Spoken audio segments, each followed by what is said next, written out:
परमात्मा की भक्ति में रुचि नहीं रही। अब तो भक्ति और आस्था अंतिम सांस गिने थी। कुछ ही वर्षों के बाद इस पृथ्वी पर कोई परमात्मा कहने वाला व्यक्ति नहीं रहा। इन नकली संतों ने, इन नकली पंथों ने और यथार्थ भक्ति ना मिलने से मानव को कोई लाभ हुआ नहीं। परमात्मा के लिए भटक रहे हैं, अंत में उनका कोई वहाँ से राहत मिल नहीं रही, तो सभी ने दूसरा तरीका अपना लिया। लगभग टेंशन परमात्मा से दूर होती है। जब कर्म संस्कार बुरा खत्म हो जाएगा, टेंशन खत्म होगी, चाहे किसी प्रकार की है, रोग की है या अन्य कोई और कहानी है, कोई कारण है या कर्ज है, तो जब तक वो परमात्मा मिलेगा नहीं तो वो कर्म नहीं कटे। समर्थ भगवान नहीं मिलेगा तो कर्म नहीं कटेगा, पाप कर्म कटेगा नहीं, और पाप कर्म कटेगा नहीं तो टेंशन समाप्त नहीं हो सकती। तो वो ना साधना मिली, ना भगवान मिला हमारे को, ना कोई सा संत मिला कि उस ज्ञान को बतावे और हमारे इन पापों का नाश करावे। और जो महापुरुष जिस समय वो महापुरुष हुए हैं, जिनको भगवान मिले, उन्होंने यही ज्ञान बताया जो दास आपको आज बता रहा है, और परमेश्वर ने यही ज्ञान बताया। लेकिन उस समय हम नहीं समझे उन महापुरुषों की वाणी को, उनके ज्ञान को, क्योंकि हम शिक्षित नहीं थे। परमात्मा आपको शिक्षित करना नहीं चाहता था। सतयुग से लेकर और कलयुग के 50 वर्ष से पहले तक, आज से कोई शिक्षित नहीं था, क्योंकि इस शिक्षा ने हमें अभिमानी और बेईमान बना दिया। हम अपनी टेंशन समाप्त करने के लिए जो भगवान से राहत मिली नहीं, तो हमने, किसी ने तो शराब पीनी शुरू कर दी, किसी ने धनी बनने के लिए रिश्वत लेनी शुरू कर दी, ये दूना पाप इकट्ठा कर लिया। तो जिस कारण से परमात्मा ने आपको शिक्षित बनाना पड़ा, क्योंकि इसके अतिरिक्त कोई विकल्प नहीं था आप तक अपना संदेश भगवान पहुंचा सके। ऐसी विज्ञान मालिक ने दी है ना। ये मनुष्य यही था 43,20,000 वर्ष है, 4 युगों में, और 3 युग डालिए, लगभग 40 लाख 39 लाख वर्ष जा चुके एक चतुर्युगी के। तो अभी तक हम शिक्षित नहीं हुए, क्योंकि परमात्मा नहीं बनाना चाहता था आपको बेईमान, अहंकारी, अभिमानी। और ना उससे पहले कोई इसी विज्ञान बना सका जो आज बन रहे हैं। कंप्यूटर हैं, इंटरनेट सिस्टम बना दिया, मोबाइल बनवा दिया अपने बच्चों के लिए। अब ये 10 वर्ष से उरे उरे ढूंढा ठाया परमात्मा ने। ये गॉड गिवन बुद्धि है या किसी मनुष्य की खोज नहीं है। और परमात्मा ने इसलिए दिया कि सब बच्चे मेरे इस ज्ञान को रह रह कर देखेंगे, प्रमाणों को मिलाएंगे, और फिर चलते फिरते काम करते करते मेरी महिमा सुना करेंगे। क्योंकि हम बिजी घने हो गए, बहुत हम व्यस्त हो गए। काम तो बहुत कम हो गया, क्योंकि मशीन से सब काम हो रहा है, और फिर भी हम व्यस्त इतने हैं, समय नहीं किसी के पास भगवान की 2 घड़ी भक्ति करने का। इस विज्ञान ने चक्कर काट दिया, इस माया की हवस बढ़ गई हमारे अंदर। तो इस ज्ञान से इस माया के जोड़ने की हवस कम होगी और भक्ति की हवस जागेगी, और तब ये आत्मा परमात्मा की भक्ति में दृढ़ता से लगेगी। तो उसके लिए भगवान ने ये समय सेलेक्ट किया, और वो सच्चा ज्ञान, सच्ची भक्ति, यथार्थ भक्ति विधि आज इस दास को उपलब्ध कराई। और साथ के साथ अभी सन 1994 में दास को आदेश हुआ था दीक्षा देने का। अब उसके तुरंत बाद ही 5-7 वर्षों के बाद ही ये टीवी चैनल बन गए और इनकी बाढ़ सी आ गई। तो काल ने अपना दाव खेला कि इन सभी टीवी चैनलों पर अपने दूतों से नकली ज्ञान प्रचार करना शुरू करवा दिया। और फिर जब हमारा नंबर आया सन 2003 में, हमने कोशिश की थी आस्था चैनल पर 3-4 महीने चला था। यदि उस समय ये ज्ञान 6 महीने और चल जाता, सारी उथल पुथल हो जाती, सारा विश्व जाग जाता। तो इन नकली संतों को, इन नकली आचार्यों और शंकराचार्यों को चिंता बन गई कि अगर ये ज्ञान जनता तक पहुंच गया तुम्हारी छुट्टी। ये तो इससे सिद्ध है कि ये लोग भगवान नहीं चाहते, न कल्याण चाहते किसी का, केवल स्वार्थ चाहते थे। तो वो एकदम हमारा बंद करवा दिया। कोई बात नहीं। उसके बाद ऐसा कांड करवाया, क्रोथा कांड, झूठ बोल के झूठा बदनाम किया। रामपाल निंदा करता है, वहाँ ऐसा होता है वैसा होता है। उनका उद्देश्य ये था कि इसको मिटा दे और तुम्हारी पोल ना पाट जाए और जनता का कल्याण ना हो जाए। उनका उद्देश्य यही है। लेकिन उस परमात्मा का वचन है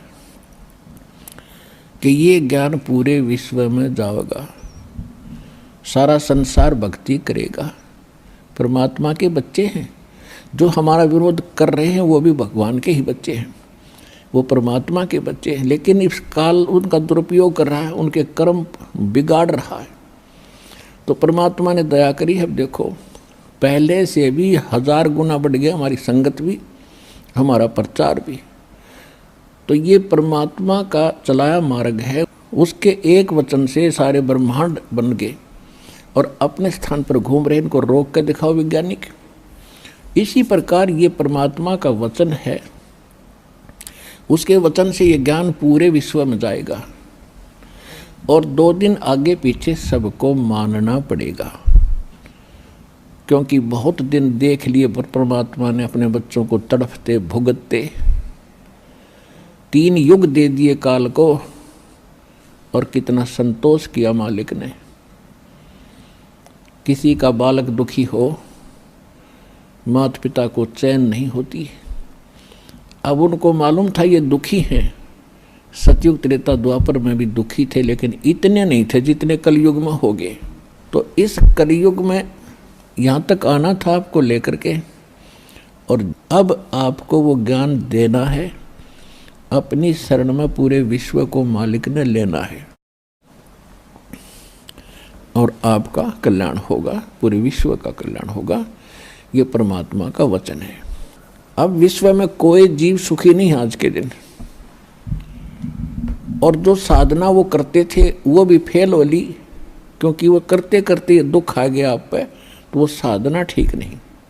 भगवान की भक्ति से दुखी व्यक्ति सुखी होता है, और करते करते दुख हो रहे, कैर टूट गए, तो वो भक्ति नहीं है, साधना नहीं है, और वो भगवान नहीं है जिसकी आप साधना करते थे। तो अब परमात्मा ने वो रजा बख्शी है कि यथार्थ ज्ञान इस दास को दिया है। और सन 1994 से लेकर आज तक लगभग 20 वर्ष हो गए हैं। तो यही ज्ञान प्रारंभ से दास कहता आ रहा है। और सन 2000 के बाद सदग्रंथों को देखा है दास ने, 2001 में।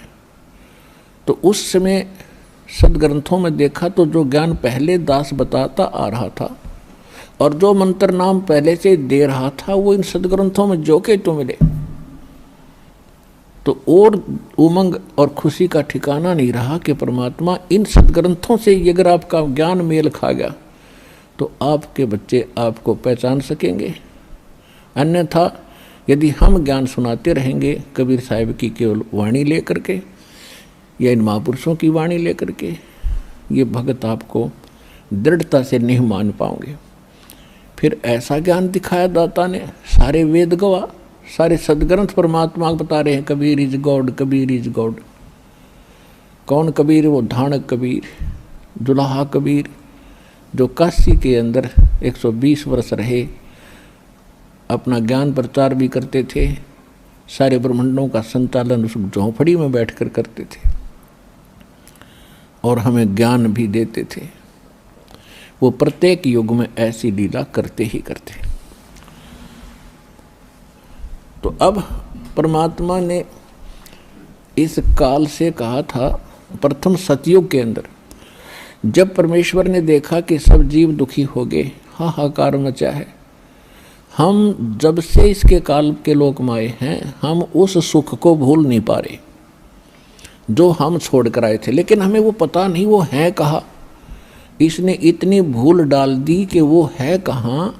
वो सुख हम यही खोज रहे हैं, इस नमक की बोरी में, इस नमक की मंडी में हम बूरा का टेस्ट खोज रहे हैं। और बूरा और नमक की एक जैसी शक्ल होती है, देखने में एक जैसा होता है, लेकिन उसके टेस्ट में दिन और रात का अंतर होता है। तो ये काल भी भगवान है यहाँ का। यहाँ की व्यवस्था हम देखते हैं, जैसे दिन रात बन रहे हैं, शीतल हवा चल रही है, फलदार वृक्ष हैं और जमीन में पानी, बड़ा सुंदर जल है, मीठा है। ये सुविधाएं देखते हैं हम तो हमें लगता है कि ये बिल्कुल भगवान है जिसने हमारी इतनी चिंता है, कितने अच्छे फल फ्रूट दे रखे हैं, अपने आप उगे हैं ये। तो ये है नमक की बोरी का टेस्ट, यहाँ की जो सुख हमें दिखाई देते हैं। और जब हम सतलोक के उस व्यवस्था को देखेंगे, वहाँ के सब फल और उनकी टेस्ट को देखेंगे, तो ये नमक जैसा लगेगा हमारे को। तो ये सुख वहाँ है जिसको हम खोज रहे हैं। दूसरा सुख वहाँ क्या है? वहाँ जरा और मरण नहीं है। जरा माने वृद्धावस्था और मरण मीन मृत्यु। वहाँ जन्म और मृत्यु, बुढ़ापा और मृत्यु नहीं है। एक बार जन्म अवश्य होगा वहाँ जा कर के आपका, यानी जैसे यहाँ हुआ है ऐसे वहाँ भी होगा, और फिर आपका परिवार बनता चला जाएगा। अब जैसे कैसे अच्छे लगते हैं माता पिता, भाई बहन, रिलेटिव, नाती पोते पोती, दोता दोती, और कितने अच्छे लगते हैं, कितना प्यार है आपका। और फिर आप इनमें नहीं रह सकते, और ये भी कभी आपको छोड़ सकते हैं। काल का ना जाने कब किस पर अटैक हो जा, फिर हम रोते हैं, टक्कर मारते हैं। इतनी प्यारी वस्तु फिर दोबारा देखने को नहीं मिलती, और फिर उनको रोते रोते हम भी मर जाते हैं कभी। तो ये जो दुख है, ये आपको उसकी सतलोक के सुख को दृढ़ करेगा, और यहाँ से मन हटेगा। और इसका तरीका बताया है कि आप अपने सभी रिश्तेदारों को, और नहीं तो कम से कम अपने पूरे परिवार को परमात्मा की भक्ति में लगा दो। यहाँ तो एक बार सबने जाना है, ये तो अंडरस्टूड है, ये तो ना भी मानने वाली बात ना है कि हम नहीं मरेंगे। ये दूसरी बात है, भी नहीं मरेंगे पर कभी तो मरेंगे। तो ये स्थान अपना नहीं है। आज जिस संपत्ति को हम अपना मान रहे, हमारी मृत्यु होगी तो दोबारा उसमें हिस्सा हमारा नहीं है। ना जाने कौन से कंट्री में जाकर हमारा जन्म होगा। तो ये यहाँ की वस्तु अपनी कोई नहीं है, ये अस्थायी, ये आपका सटे है, अस्थायी निवास है। और इसको आप स्थायी बनाने की कुचेष्टा करते करते युग बीत गए, असंख्य युग बीत गए। मरते हैं, फिर सोचते हैं कोठी बनाएंगे, बंगले बनाएंगे, ठाठ से रहेंगे, इतने मृत्यु हो जाती है। ये हमारी भूल ही है, बाकी फिर उसी स्पीड से लगे हुए। तो यहाँ से हटने के लिए इस ज्ञान को आश्रय बनाना पड़ेगा, अपने आधार बनाना पड़ेगा। और उसके बाद फिर इस भक्ति करो। जब तक आप रहोगे, भक्ति करोगे, तो आपके जो प्रिय सदस्य हैं परिवार के, उनकी भी सुरक्षा भगवान करेगा। जब तक यहाँ रहोगे तब तक दुख दूर हुआ, और जाओगे, जब आराम से जाओगे, भक्ति करने वाले की मृत्यु ऐसे होगी कि आपको पता भी नहीं लगेगा। ऐसे जाओगे पटदेसी, और आप बैठे पाओगे सतलोक में, परमात्मा के साथ घूम रहे होगे। एक भक्तिहीन प्राणी और दूसरी भक्ति करने वाला भुगत कर मरता है, तड़फ कर मरता है, या कोई अचानक हार्ट अटैक होकर मर जाता है, तो शोक में नहीं है। उसके यम के दूत दिखाई देते हैं, वो एकदम फटते शरीर छोड़कर भाग जाता है और उसको हार्ट अटैक कह देता है। गति तो बंद होएगी जब जीव निकल गया उसके अंदर से, तो फिर उसकी दुर्गति और घनी होती है आगे चल के। लेकिन परमात्मा के भक्तों का वो संकट भी टलेगा, आपके बच्चे भी सुखी रहेंगे, आपका परिवार यहाँ भी पीड़ा से बचेगा, लेकिन भक्ति करनी पड़ेगी और मर्यादा में रहना पड़ेगा। फिर आप सतलोक जाओगे। सब बच्चे भक्ति करने वाले धीरे धीरे सारे वहीं, क्योंकि वो ज्ञान ऐसा घर कर जाएगा प्रत्येक प्राणी के, बच्चे के, प्रत्येक सदस्य के, कि यहाँ तो अपना है ही नहीं। और एक ध्यान रखे, कोई प्राणी मर रहा हो सदस्य घर का, यानी शरीर छोड़ रहा हो भक्त, उसको याद दिलावे कि यहाँ संसार की इस किसी भी वस्तु में आस्था मत रखिए, नहीं तो लटक जाएगा फिर वापस। गुरुजी ने जो ज्ञान बताया है वहाँ सतलोक है, वहाँ सुरती लगा, आप भी चलो और हम भी आ रहे हैं, फिर हम कौन से सदा रहेंगे। तो उस समय उसका यहाँ से मन हटावे। अब पहले क्या करते थे, जब वो मरने लगता उसे पूछते तुझे कौन याद आता है, वो कभी कहता मुझे फलाना पोता याद आता, उसके दर्शन करा दो फिर मरूंगा। वो पोते ने बुला लेते हैं, फिर वो मर जाता है। यानी वो आस्था फिर वहीं रहेगी, वापस वहीं आकर उस पोते का मनमाना भैंस बन कर खड़ा हो जा, या कुत्ता बन कर गली में आकर बैठ जाएगा उस पोते के, और पोता मारेगा सिर में लठ फिर। तो ये बात आपने याद रखनी पड़ेगी। ठीक है, जब तक आपका संस्कार है प्यार से रहो, और इनको भी भगवान के बच्चे जानकर उनकी सेवा करो, अच्छा मार्गदर्शन करो, प्यार से रखो, बुराइयों से बचाओ और भक्ति पर लगाओ। ये आपका परम कर्तव्य बनता है। अब जो प्रसंग चल रहा है कि काल भगवान ने परमात्मा से एक वचन लिया था। परमात्मा ने जब देखा कि यहाँ जीव घने दुखी हो गए, किसी की टांग कट रही है, किसी की माँ मर गई, किसी का पिता मर गया, कोई किसी कष्ट से दुखी है, कोई किसी कष्ट से दुखी है, कोई गधा बन गया, कोई कुत्ता बना दिया। ये परमात्मा को आपकी जो पुकार वहाँ मालिक के चरणों में पहुँची, हाहाकार मची। अब जैसे हम भी बेसिक श्री विष्णु जी के पुजारी था ये दास, श्री कृष्ण राम का और हनुमान जी का, और फिर भी लास्ट में न्यू कहा करते, कोई आपत्ति आ जाती, हे सच्चे भगवान, हे सच्चे मालिक। यानी इनसे हटकर वृत्ति कहीं और जाती थी सच्चे मालिक पर। हम उसको अब पता चला ये सत साहिब जिसे कहते हैं, यही है वो सच्चा मालिक, यानी रियल गॉड, वास्तव में परमात्मा। अब पता चला वो सच्चा मालिक कौन है, और वही सब दुख निवारण करने वाला है। तो उस सच्चे मालिक ने हमारी पुकार सुनी। तो परमात्मा प्रथम बार जब इस काल की सृष्टि में आए, तब इस काल भगवान ने परमात्मा से विवाद किया था, क्योंकि परमेश्वर अपने पुत्र जोगजीत के रूप में थे। तो उसने, काल ने ये सोचा कि ये जोगजीत आया है तो परमात्मा का कोई संदेश लाया होगा। ये यहाँ का जो भगवान है परमेश्वर से बहुत डरता है, कबीर भगवान से, उस सच्चे मालिक से।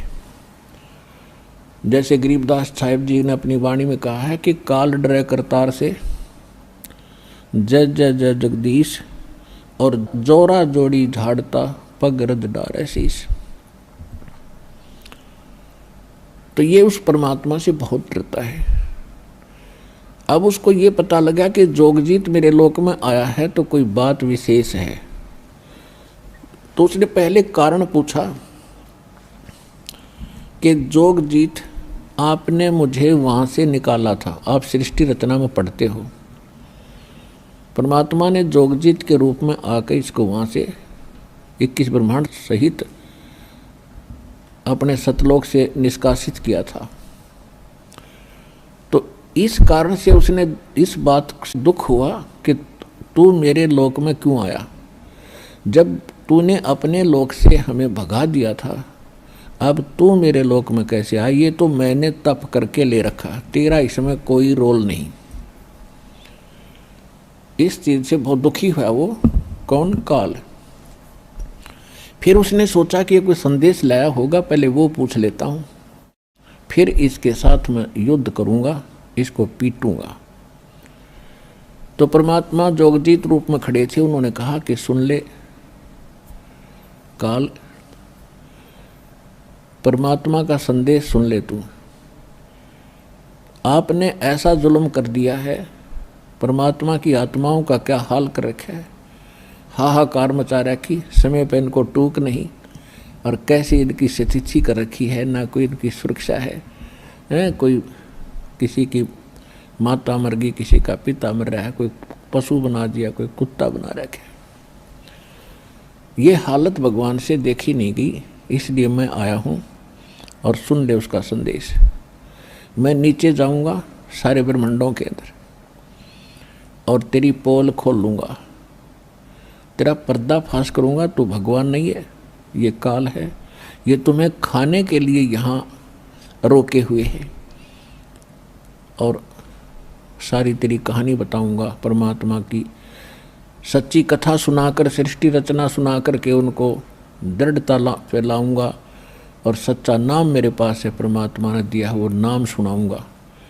उसके भक्ति करके वो सीधे वापस वहाँ चले जाएंगे जहाँ से वो आए थे।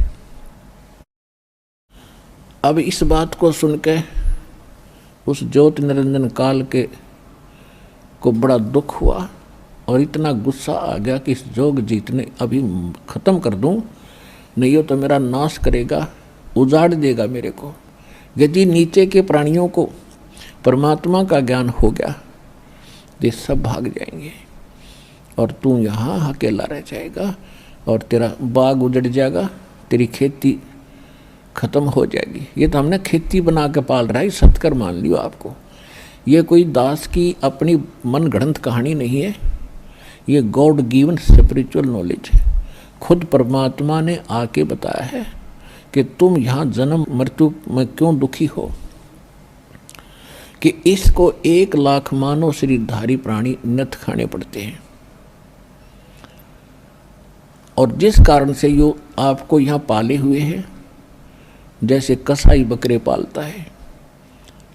पुण्यात्माओं, जिस दिन आपका यह भांग उतर जाएगी ना, इस यहाँ का नशा उतर जाएगा इस काल का, ये झूठे व्यवस्थाओं को आप देख करके भूले फिरते हो, कोई मंत्री बन गया, कोई महामंत्री बन गया और भटक रहे हैं, सारा दिन इस खिलौनों से खेल कर जीवन नाश कर जाते।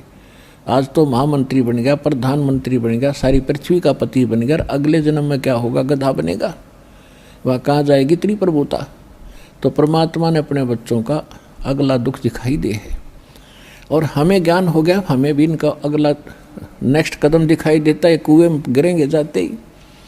तो हम चाहते हैं इनको, इनके हाथ पकड़ लें, कुएं में ना गिरने दें, इनको सत भक्ति और सत्ज्ञान बता के यथार्थ भक्ति और यथार्थ कमाई या भक्ति की इधर रुचि पैदा करें। ये हमारा कर्तव्य बन गया भगवान के आदेशानुसार। तो इस काल ने आपको ऐसे पाल रखा जैसे कसाई बकरे पालता है। अब आप देखते हो कसाई के बकरों को, बकरे और बकरी नर मादा दोनों इकट्ठे छोड़ देता है, एक बड़ा हा तरागाह बना देता है, खेत घास फूस झाड़ बोझड़ों वाला, और उसके चारों तरफ बाड़ लगा देता है, एक शेड बनाता है, एक झोंपड़ी उनके लिए गर्मी सर्दी से बचाने के लिए, और एक सरोवर बना देता है, तालाब वहाँ पर उनके पानी पीने के लिए। वहाँ चरते हैं, पानी पीते हैं, गर्मी सर्दी से बचने के लिए वृक्षों के नीचे या शेड के नीचे आ जाते हैं। और वो कसाई जब जाता है उन बकरों के पास तो ये समझते हैं, या कसाई के नौकर जाते हैं तो वो ये भोली प्राणी ये समझते हैं कि बड़े दयालु हैं, सारे हमारी कितनी केयर टेक करते हैं, कितनी देखभाल कर रहे हैं और कैसी सुविधा दे रखी है, तो वो बहुत नेक स्वामी नजर आते हैं। लेकिन जब उसको ज़रूरत पड़ती है कसाई को, वो निकलवा लेता है, 10 चाहिए 20 चाहिए उनमें तो, उसमें ना देखता किसी का बेटा आ रहा है, किसी की माँ आ गई है, या पूरा परिवार ही क्यों ना आ गया हो, बेशक आ जाओ। कसाई किसे कहते हैं? तो पुण्यात्माओं, जब कभी कभी वो कसाई या उसके नौकर जब उन बकरों में जाते हैं, बकरियों में, तो वो उनको अच्छा आदमी समझकर उनसे प्यार करते हैं, उनकी तरफ भाग कर जाते हैं, उनसे प्यार करते हैं, ऊपर को पैर उठा के सीने से लगाना चाहते हैं और उसके हाथ को चाटते हैं। वो देख रहा है ऐसे हाथ लगा के, वो कसाई देख रहा है कि इसमें कितना मांस हो गया, कुंडसे में कितना है, पहला किसकी टिकट काटूं। और वो चाटते हैं, स्वामी अच्छा मालिक मानकर उसे प्यार देते हैं। तो परमात्मा बताते हैं कि आप इन सुविधाओं को देखकर ये मान बैठे हो कि भगवान बड़ा दयालु है, और फिर कर तोल देता है। किसी का परिवार नष्ट हो गया, कि तब महामारी आ गई, कि तब फ्लड आ गया, कहीं रोग से, कहीं दुर्घटना से हाहाकार मची है, या अन्य किसी बीमारी से। तो उस समय आपकी बुद्धि इतना काम नहीं करती, वो बिजली क्यों गिर गई इस परिवार पे। हम सोचते हम नहीं मरेंगे, हम ठीक ठाक हैं। उस दुर्घटना से पहले वो भी ठीक ठाक मान रहे थे। तो यह भूल मिटेगी इस सत्संग से, क्योंकि ये सत्संग है और भगवान का दिया हुआ बताया हुआ ज्ञान है, 100% सत्य है। हम व्यवस्था दूसरी में घने दिनों से रचे हुए हैं, तो हमारा देर से बुद्धि में स्वीकार्य होती है कि ये ऐसे कैसे होगा, ये कैसे खाता है, शरीर तो यहाँ रह जाता है। जैसे आपने बादाम देखे होंगे, बादाम ऊपर का कवर खाने का नहीं होता, अंदर गिरी होती है। इसी प्रकार ये बॉडी जो ऊपर की है, ये तो अंदर गिरी बनाने के लिए कवर है, यानी सूक्ष्म शरीर है इसके अंदर। उसके अंदर हम सारे जीवन में जो खाते हैं, पीते हैं और जो भी व्यसन करते हैं, उन सब का अंश उस सूक्ष्म शरीर में लिप्त हो जाता है। शेष तो बॉडी इस स्थूल शरीर के पालन पोषण में लग जाता है और कुछ उसके अंदर समा जाता है। जैसे आप देखते हो ओका, बीड़ी और शराब, ये भुक्की और ये अफीम, ये खान की चीज़ है और सबसे ज़्यादा सबके घर में पहुंच गई है। कलयुग में शायद ही कोई व्यक्ति बचा हो, व्यक्ति बचा है तो घर नहीं बचा है। तो ये क्यों खा रहे हैं? क्योंकि ये मन है, इसने अपना एजेंट छोड़ रखा है, काल का दूत है ये दूसरा रूप काल का समझो। और ये चाहता है कि ज़्यादा टेस्ट ये खाए, हुक्का पाड़े, तम्बाकू पीवे, खावे, इसका उतना ही अंश उसमें जाएगा सूक्ष्म शरीर में। और फिर उनको भून कर एक तपतशिला बहुत बड़ी तई सी है पत्थर की, उस पर डाल देता है 1 लाख प्राणियों को, सूक्ष्म शरीर को। ये स्थूल शरीर यहाँ रह जाता है। इसके हम अंतिम संस्कार में लगे रहते हैं, कभी इसका पिंड भरवाते हैं, कभी गंगा में डलवाते हैं, कभी तेरामी करते हैं, और वो तपस्या भुना जा रहा होता है।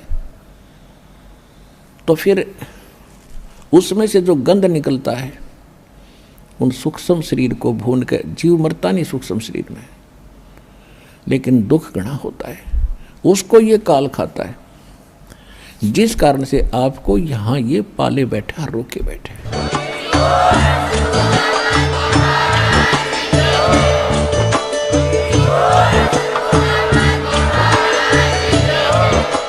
अगर आप ये वीडियो YouTube पर देख रहे हैं तो हमारे चैनल को सब्सक्राइब करें और बेल आइकन को दबाना ना भूलें। अगर आप Facebook पर ये वीडियो देख रहे हैं तो हमारे पेज को लाइक करें।